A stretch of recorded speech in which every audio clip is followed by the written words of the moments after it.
Chairs No Waiting, episode number 254. The Mayberry Squad Car, eBullet, September 2013. Two Chairs No Waiting is brought to you each week by the fine folks over at Weaver's Department Store. Drop by over at Weaver's and pick up some of the great Mayberry items you'll find there, including the 2014 wall calendar, Dillard's CDs, Barney Fife ties, all kinds of t-shirts, and more. Drop by over at weaversdepartmentstore.com. Two Chairs No Waiting is also brought to you by donations from listeners just like you. The executive producer of episode number 254 is Colin Watkins. Hey, Colin, thanks. It's good to have you as executive producer. It's good to have all of you here listening to the podcast, and thank you for joining me. I'm Alan Newsom, the host for Two Chairs No Waiting. And wow, we just had a great weekend in Mount Airy, North Carolina for Mayberry Days 2013. It was the 24th annual Mayberry Days event. Get tickets now if you're listening to this now in September or October 2013. Go ahead and get the tickets for the 2014 Mayberry Days because it's going to be the 25th anniversary of Mayberry Days. So I expect it'll be a big one. A lot of fans there, a lot of Mayberry folks covering the streets of Mount Airy. There were a lot of folks there this past weekend, and wow, it was a great weekend. The weather could not have been better. As Floyd would said, everybody's always talking about the weather. Hey, nobody does anything about it. Yeah. Well, somebody did something about it this week because it was beautiful. Had sunny skies and about 72-degree weather the entire weekend. And I believe folks just were enjoying being outside and walking down the street, going in stores, visiting with one another, sitting under the shade trees. What a great weekend Mayberry Days was. Maybe we'll talk about that later. And if you were at Mayberry Days and would like to call in with your report about how great everything was, feel free to do that. You can call in at 888-684-8415 and let us hear your story, because I know you get to see things I don't get to see. At the same time, I see things that you may not be able to see. And hopefully a lot of you guys are following me on Facebook.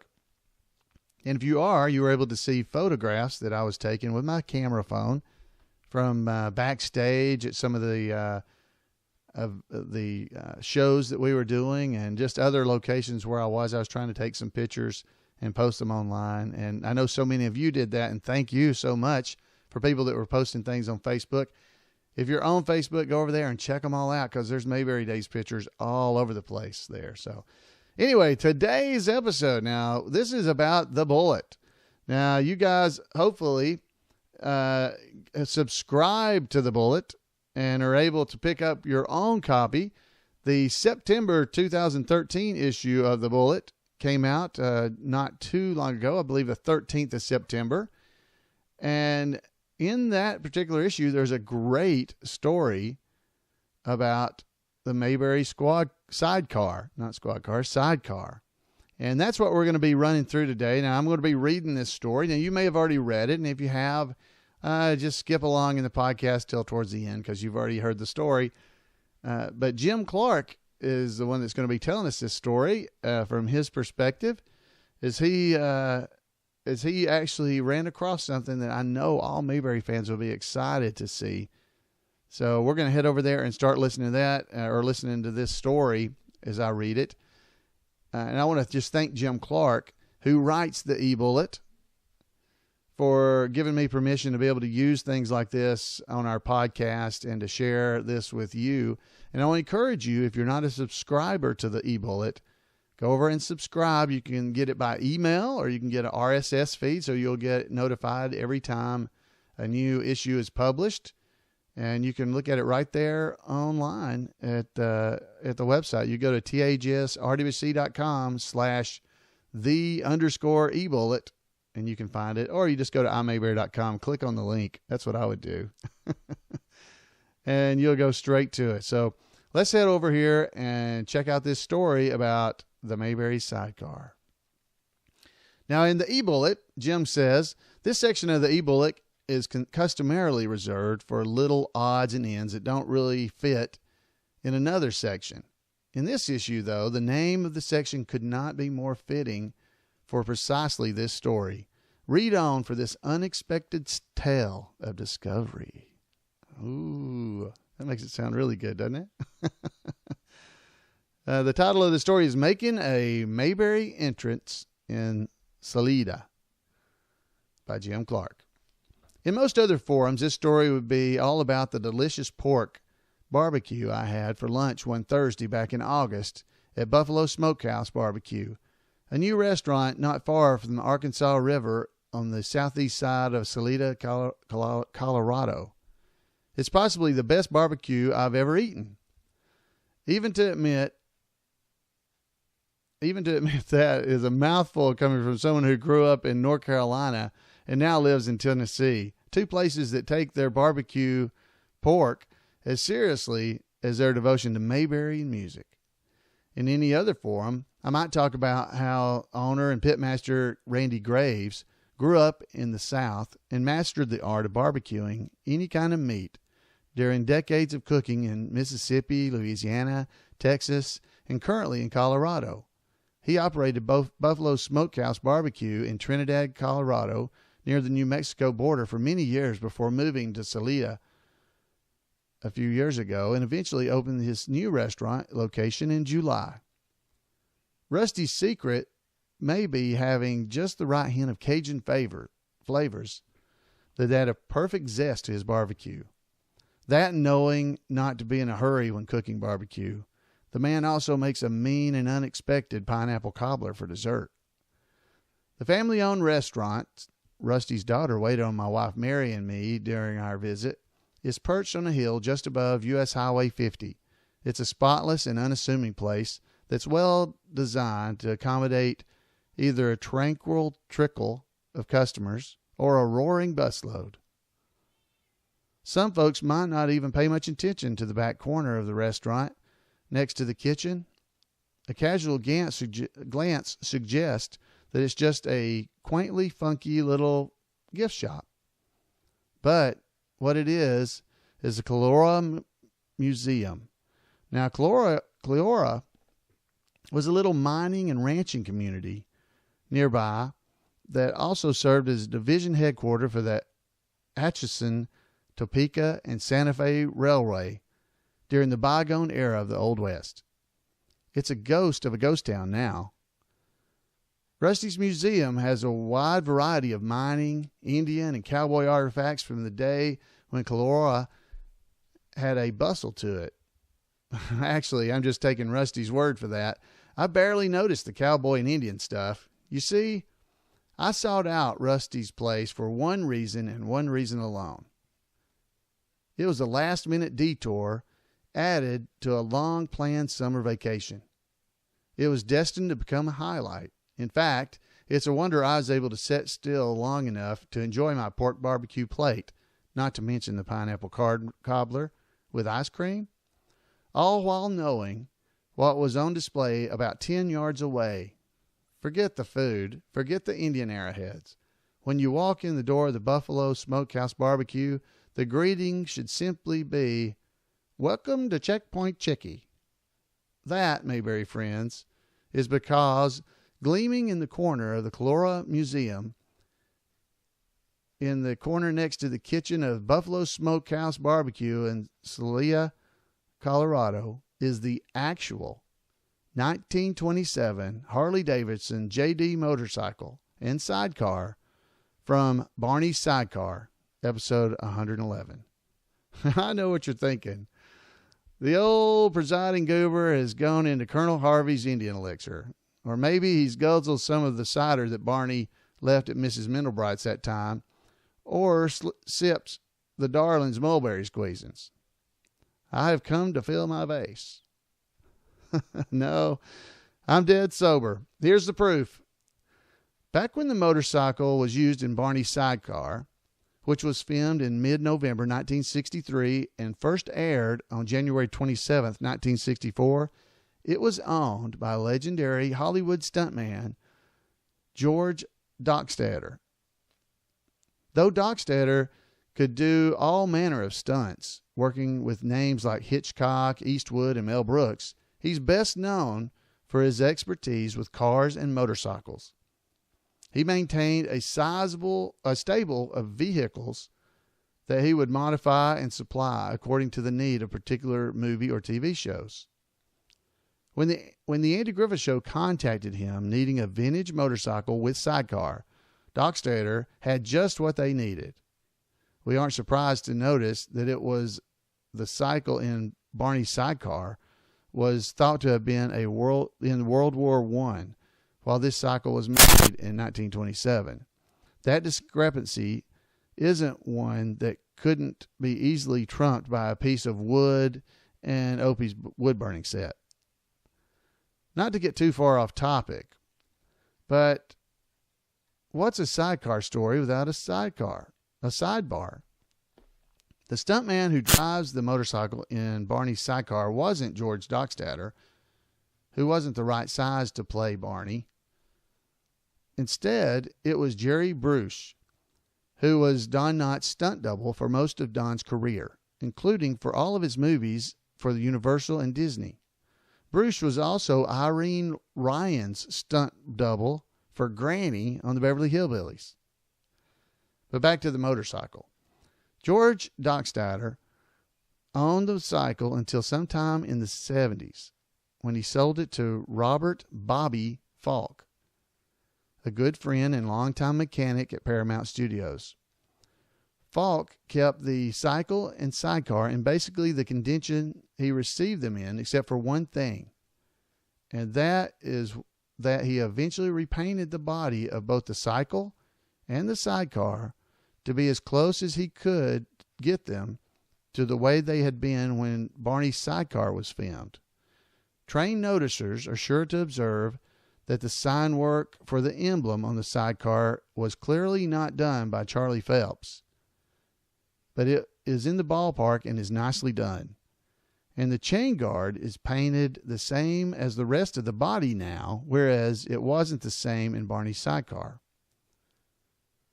Falk also used new black vinyl seating in the sidecar, which, of course, is what Andy was going to have Barney do with oilcloth in Barney's Sidecar. So that was a decision in keeping with Mayberry. Other than those changes and any needed parts and repairs to keep the cycle in working order, Falk left the cycle and sidecar the same. He didn't tinker with the frame or the motorcycle seat. It appears that even the tires, and especially the spare tire, are vintage, if not definitely the cycle's Mayberry era. Bobby Falk kept the cycle for about 35 years. The cycle continued to work in films. At some point, it's not clear whether before or after Falk acquired it, the cycle and the sidecar were reportedly featured in an episode of The Waltons. After the cycle's use in Barney's Sidecar, elements such as some of its accessories and adornments would have changed for its roles in other productions that came along. Small features likely were added or subtracted according to the cycle's personality needs for each film. But the basic cycle has remained constant, and its current form, as restored by Falk, clearly captures the essence of its Mayberry era, its shining moment. Falk would occasionally display the cycle at various locations and events. For example, it was exhibited at Harley-Davidson of Glendale, California for at least part of 2008 and maybe longer. Even after Falk retired and moved to Colorado Springs in 1996, following 4 decades at Paramount, he kept the cycle and sidecar until his death in February 26, 2012. Before he died, Falk had made his wishes known that upon his passing, he wanted Rusty Graves, his trusted friend and fellow motorcycle enthusiast, to have the iconic cycle. At one time, Falk had considered other possible owners and homes for the motorcycle. At least 2 of those possibilities would indeed have been deemed very happy homes by Mayberry fans, but the cycle was destined to continue its legacy of happiness in Rusty's care. In the end, it's reassuring to know that Rusty Graves is now the owner. Like Bobby Falk before him, Rusty has chosen to have the vehicle's title remain in George Dockstader's name for prosperity. The cycle and sidecar are clearly in good hands, loving hands. The cycle is right at home among other beautiful cycles. Andy always said the cycle belonged in a museum, and now it finally is. It may not be exactly in Mayberry, but on the other hand, the charming little Cleora Museum in the corner next to the kitchen at Buffalo Smokehouse Barbecue in Salida, Colorado, is about as close to the spirit of Mayberry as you can get. I like to think the mythical World War I veterans, Al, Bert Stevens, the Milo Boys, and most of the other folks around Mayberry would be very pleased about the cycle being so beautifully preserved and respected. And a final indication of that is right inside the front door of the Buffalo Smokehouse Barbecue.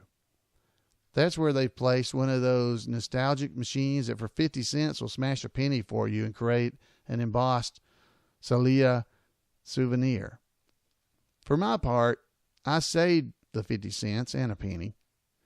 My pilgrimage to see Barney's motorcycle and sidecar was souvenir enough for me. Mary and I headed back to our suddenly very boring, rented 2013 Ford Fusion.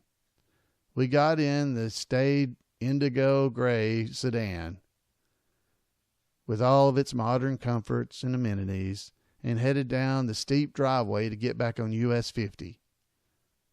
We paused for a moment as I recalled what Andy told Barney after he saw the cycle and sidecar for the last time. Don't look back.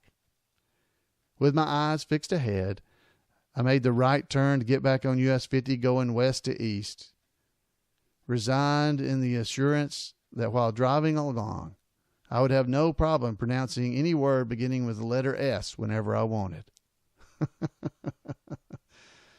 Oh, as an editor's note, and for you guys to check out, there's a Andy Griffith Show Reenactors Club Facebook page. If you go to facebook.com/TAGSRWC, check out the photo gallery. In the photo gallery, there's additional images of Barney's sidecar that you'll be able to check out as part of this this story, and definitely want to check that out. And Jim wants to thank Rusty Graves for his hospitality and information for this story. Also, for his indulging one particularly goobersome request during the visit. So, wow, wouldn't that have been neat to go and see? Jim was able to see that car and see the sidecar. Wow, it does look absolutely amazing.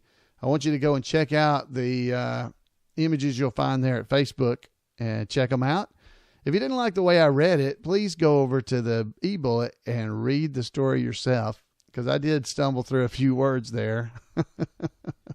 And I probably mispronounced things. But you got the gist of the story, and isn't it neat to know that that sidecar actually is still around somewhere that we can go and check out? So I want to encourage you, if you're in that area, I want to encourage you to head over there and check out that sidecar, because that would be neat. It's Salida, I guess is the way you say it. Salida, Colorado. And check that out. All you got to head over is to the Buffalo Smokehouse Barbecue and check out this sidecar. Sounds like a trip. Next time I'm in Colorado, I believe I'll head there. So, again, I want to thank Jim Clark for that. I want to remind you to head over and check out the eBullet and check out the event calendar. It's called Floyd's Barbershop Bulletin Board and Event Calendar. Head over there and check it out, and you'll be able to see all the things that are coming up in and around you that are Mayberry related. And I just want to encourage you, if you have a chance, to go and visit one of those events and carry a bunch of Mayberry friends with you and see if you don't meet up with a whole bunch more, because there's a lot of Mayberry folks out here, folks. As I said, Mayberry Days just got back, and wow, it was a great weekend. And it also been to Life Lessons from Mayberry right before Mayberry Days. 2 wonderful events that are back to back, so that you can hit one and then the other if you have time. Something I want to encourage you all to do. All right, well, folks, like I said, I'd love to hear your stories from Mayberry Days, or stories about maybe something like we just heard from Jim in the eBullet. So you can give me a call at 888-684-8415. You can also email me at floyd@imayberry.com. You can drop by our Facebook page. at facebook.com/2chairs. You can also drop by twocairsnowaiting.com, and any of the show notes, there's a way to leave a comment on those, and I'll see them, and we'll use them on one of these podcasts in the future. Friends, I just want to thank you. There's a lot of people came up to me at Mayberry Day saying that they just started listening. Thank you for just starting. I hope you're still enjoying it by the time you get to this episode. Folks, we will see you guys next week right here on Two Chairs. Have a great week. Bye, guys.